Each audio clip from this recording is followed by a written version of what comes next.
دی بنواخت یار من بنده غم رسیده را، داد ز خویش چاشنی جان ستم چشیده را.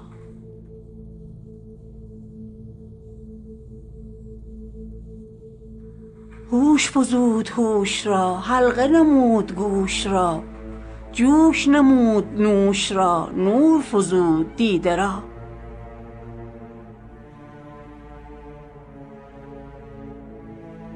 گفت که ای نزار من، خسته و ترسگار من نفروشم از کرم بنده خود خریده را.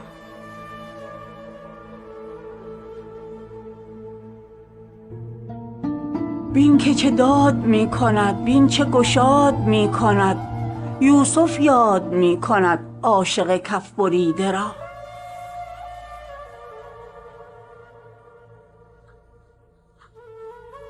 داشت مرا چو جان خود، رفت ز من گمان بد، بر کتفم نهاد او خلعت نورسیده را.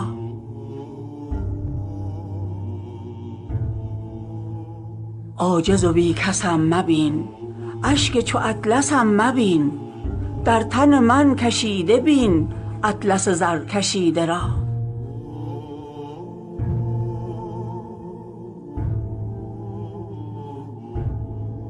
هر که بود در این طلب بس عجب است و بوالعجب، صد طرب است در طرب جان ز خود رهیده را.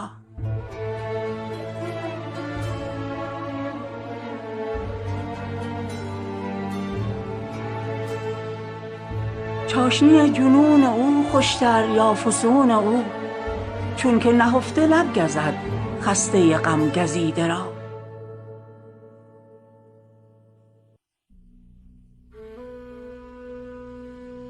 وعده دهد به یار خود، گل دهد از کنار خود، برکند از خمار خود دیده خون چکیده را.